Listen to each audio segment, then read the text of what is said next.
अब मोदी जी को India America में वेलकम करने के लिए अमेरिकी एडमिनिस्ट्रेशन की दौड़ें लगी हुई हैं।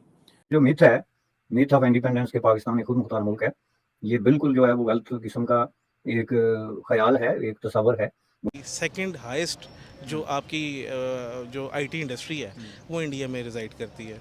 वो जो चीनियों ने वो गवादर बनाया है उसमें 93% पैसे वो खुद ले जाते हैं, 7% वो फेडरल गवर्नमेंट को देते हैं। आपने पहले जो है वो 40-50 साल तो उन्होंने यूनाइटेड स्टेट ऑफ अमेरिका की क्लाइंट स्टेट के तौर पे सर्वाइव किया है। Bangalore is the second silicon valley. India love Americans and Americans love Indians.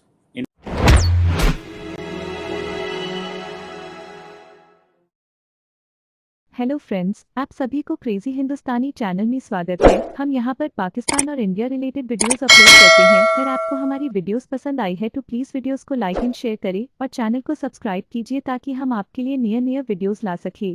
धन्यवाद। The world is moving entirely in a different direction. हमारा तो वो जिसे कहें आप, हम तो उधर कहीं खड़े भी नहीं होते। हमारी तो उस मोहल्ले में भी सलाम दुआ नहीं है जिस मोहल्ले में इस तरह की अच्छी बातें होती हैं।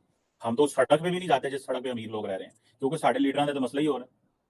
ठीक है जी। और फिर देखें कि ये सिर्फ अमेरिका जैक सिल्वन आए हुए थे, वो सारे सिर्फ क्वांटम कंप्यूटिंग, आर्टिफिशियल इंटेलिजेंस। मैं गारंटी से कह सकता हूँ पाकिस्तान के मैंने किसी मिनिस्टर के मुंह से quantum computing, artificial intelligence and semiconductor की बात नहीं सुनी। मैं गारंटी से कह सकता हूँ अगर कोई प्रेस रिलीज, कोई डिस्कशन ऐसी कोई हुई हो तो आर्टिफिशियल इंटेलिजेंस मैंने सुना है, लेकिन वो भी सिर्फ इसलिए सुना कि इमरान खान ने आर्टिफिशियल इंटेलिजेंस का इस्तेमाल करके फौज के खिलाफ और मुल्क के खिलाफ जो है महाज पैदा किया और अपनी जो प्रोपेगेंडा कैंपेन है ये हद तक मैंने आर्टिफिशियल इंटेलिजेंस एंड ये सुना मैंने। बाकी हमारा तो वो जिसे वो कहते हैं है ही नहीं है। और दूसरा ये है कि इवन वो आया उसने 1.5 जो ट्रैक 1.5 होता है वो भी किया उसने, वो हम सब लोगों को मिला है।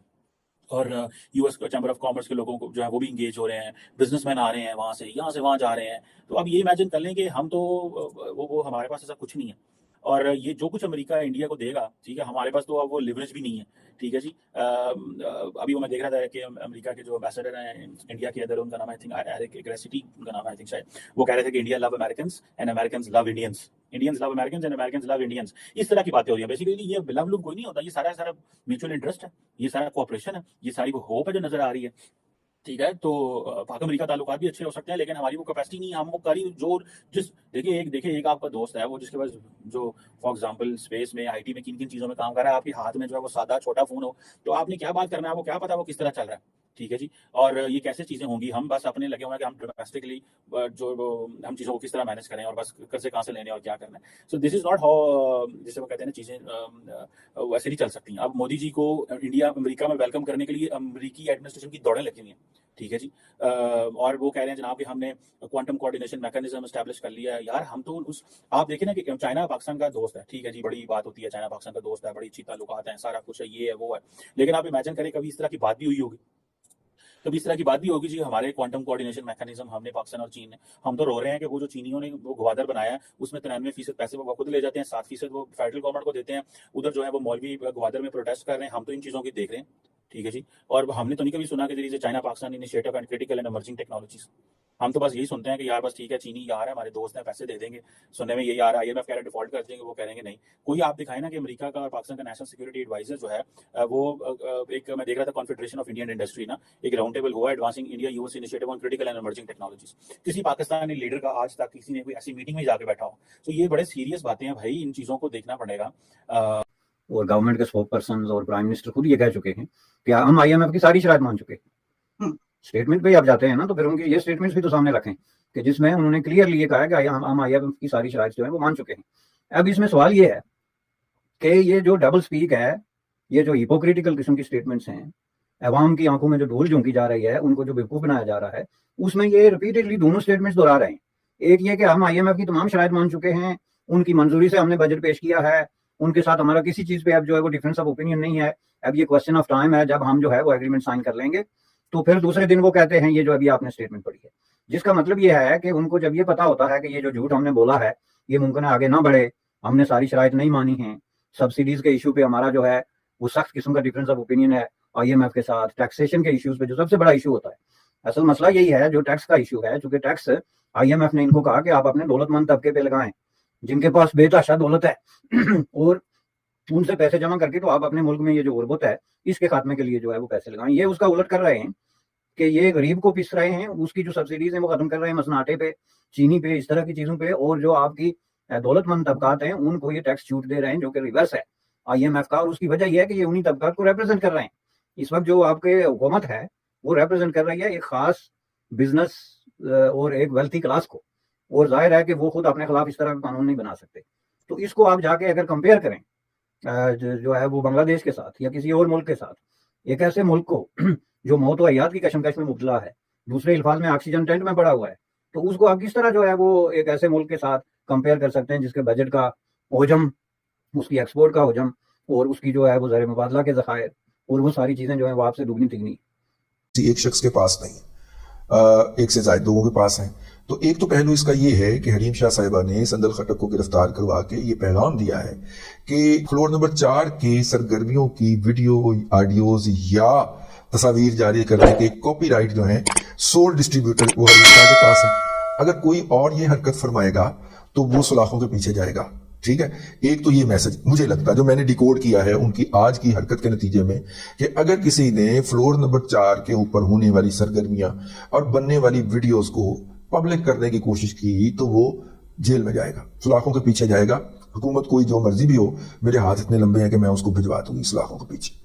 अब ये करने का उसका मकसद क्या है? इसका मकसद ये है कि जिनकी वीडियोस हैं उनको तो मेचे में रखा जा सकता है ना, उनको तो PTI के अंदर रखा जा सकता है। इसका दूसरा पहलू ये है कि अब उन्हें बता दिया गया कि और इस मुल्क के अंदर और कोई ये आपकी वीडियोस जो है वो जारी नहीं कर सकता, वो तो सिर्फ मेरे पास है और आपको मेरी बात मानना पड़ेगी और आपको जो है वो उसके ऊपर जो है वो मुझसे थप्पड़ भी खाने पड़ेंगे, जिस तरह मौलवी कभी खाना रहे, ठीक है ना, क्योंकि आपकी वीडियोस जो हैं वो मेरे पास है। एक तो ये मैसेज भी हो सकता है, दूसरा मैसेज ये भी हो सकता है। अच्छा, इसके और भी पहलू हैं, मतलब कि और पहलू ये हैं कि अगर आप जो है इस तरह की सरगर्मियां ज़ाहिर फ्लोर नंबर 4 के अलावा और भी कई जगहों पर होती होंगी, हमें क्या पता, ठीक है, लेकिन अगर इन सरगर्मियों के बारे में आपने कोई चीज़ जो है वो जारी फरमाई तो फिर डायर कॉन्सिक्वेंसेज जो है खतरनाक नताइज अवाकब की जिम्मेदारी आपके ऊपर होगी। सवारी अपने सामान की खुद जिम्मेदार होगी। हादसे की सूरत के अंदर आपको किराया वापस नहीं किया जाएगा, वो जो टिकट आप खरीदते हैं ना उसके पीछे लिखा होता है, ठीक है। हादसे की सूरत में नुकसान की सवारी खुद जिम्मेदार होगी। तो वो उन्होंने कहा है कि जनाब अगर आपने इस तरह की कोई हरकत फरमाई तो फिर मेरे पास ये इंस्ट्रूमेंट एक्सक्लूसिवली सोल डिस्ट्रीब्यूशन के असूल के तहत जो है वो मेरे पास मौजूद है। तो इसलिए आइंदा अपने लीक्स जो है वो रुकवाने के लिए मेरे से राब्ता किया जाए। आगे निकल गया भारत। हम अगर वो हमसे कंपेयर किया जाए तो वो हमसे काफी बेहतर है, बहुत ज्यादा आगे। कंपैरिजन है वैसे हमारा। कंपैरिजन मेरे ख्याल में भी तो एग्जिस्ट नहीं करता सही तरीके से। अगर हम न्यूट्रल रख के सोचे, I am Pakistani, I proud to be a Pakistani, इसमें कोई शक नहीं है। बट अगर हम किसी की जीत दिल से एक्सेप्ट नहीं करेंगे तो हम हमेशा हारे हुए रहेंगे। हम बांग्लादेश हमसे अलग हुआ था, उस टाइम हम कहा करते थे बांग्लादेश हम पे बोझ है, आज हम बांग्लादेश से मदद मांग रहे हैं। जी, इसमें कोई शक नहीं है, लेकिन बात यह है कि अगर वो अलग हुआ था वो भी पॉलिटिकल रीजन से बहुत सारे, और मैं ये समझता हूँ कि उस वक्त ये नारा लगाना उधर तुम इधर हम, ये इंतहाई गलत था। जिसके पास वोटिंग ज्यादा थी, जिसके पास सीटें ज्यादा थी, इक़्तिदार उसका हक था, उसको इक़्तिदार दे देना चाहिए। ट्रेड कितनी जरूरी है भारत के साथ इस टाइम? आप ये देखें कि दुनिया में कितनी वर्ल्ड वॉर्स हुई हैं, 2 हुई हैं, दोनों कहाँ से ओरिजिनेट हुई हैं? यूरोप से। जब यूरोप एक दूसरे के साथ बॉर्डर्स नहीं रखता, हम क्यों रख रहे हैं? दुनिया की सबसे बड़ी जंगें यूरोप से हुई ना। Germany is a core issue at that time, Nazis was the core issue at that time, Germany से ओरिजिनेट हुई। आज जर्मनी ने अपने बॉर्डर सबके लिए खोले हुए हैं और उस ट्रेड की वजह से वो लोग ऊपर जा रहे हैं। सर, आपको नहीं लगता कि जिस तरह इंडिया और पाकिस्तान का कश्मीर का मसला है, इस तरह चाइना और इंडिया का भी लद्दाख का मसला है, लेकिन वो ट्रेड, उनकी ट्रेड का वॉल्यूम देख लें आप, ठीक है, उनकी ट्रेड का वॉल्यूम क्यों ज्यादा है? उन्होंने अपने इश्यूज को साइड पे रखा हुआ है और ट्रेड को साइड पे रखा हुआ है। हम नहीं कर सकते? हम भी कर सकते हैं, क्यों नहीं कर सकते? 75 साल में तो लेकिन वो देखिए ना, वो एक खास मेंटालिटी है ना। अगर उससे खास मेंटालिटी को आप कर देंगे, चेंज करेंगे थ्रू एजुकेशन, चेंज करेंगे आप। जिस तरह ये एक रोशन ख्याली लेके आ रहे हैं, लोगों से बात कर रहे हैं, पढ़े लिखे लोगों से बात करें, इसको फैलाएंगे तो लोगों का माइंड चेंज होना शुरू हो जाएगा। लास्ट क्वेश्चन मैं आपसे करूंगा कि जितनी अभी इंडियन प्राइम मिनिस्टर्स की हिस्ट्री रही है, नरेंद्र मोदी के दौरे हुकूमत में सबसे ज्यादा डेवलपमेंट देखने में आई है, क्या आप भी उन्हें लीडर मानते हैं? जी देखें, मैं उन्हें विजनरी जरूर मानता हूँ, ठीक है। दूसरी बात ये कि अब देखें, जब ये रतन टाटा ने एक इजाजत मांगी थी कि हमें अपना प्लांट एक्सपेंड करना है, तो बहुत सारी स्टेट्स ने रिफ्यूज कर दिया। Modi was chief minister of Gujarat and he said आपको क्या चाहिए, just come with us. 600 acres of land उन्होंने उसी वक्त उनको अलॉट की और हर किस्म की ब्यूरोक्रेटिक हर्डल्स को पीछे कर दिया। हमें अपने रूल्स रिलैक्स करने हैं, हमें अपने रूल्स फ्रेंडली बनाने हैं और इन्वेस्टमेंट फ्रेंडली बनाने हैं। तो यहाँ पे भी इन्वेस्टमेंट आनी शुरू हो जाएगी। आप देखें, हम लोगों ने फॉरेन जो पाकिस्तानी है उनको दे के हक वोटिंग का वापस ले लिया। हाउ यू कैन एक्सपेक्ट कि वो यहाँ रेमिटेंस भेजेंगे, थ्रू प्रॉपर चैनल भेजेंगे? How you can expect by giving difference of dollars in banking sector and in open market, इतना बड़ा ह्यूज डिफरेंस है, वो आपको कैसे यहाँ पे डॉलर्स भेजेंगे? सर, बिलावल भुट्टो साहब जब अमेरिका गए थे, वहाँ पे उन्होंने बुच्चर ऑफ गुजरात कह दिया था। जब गोवा गए, वो विजिट भी आपके सामने। आपको नहीं लगता हमारे पॉलिटिशियन सीरियस लेते ही नहीं? Yes, this is dual policy number 1 and this is just you can say कि ये एक जज्बाती सियासत है।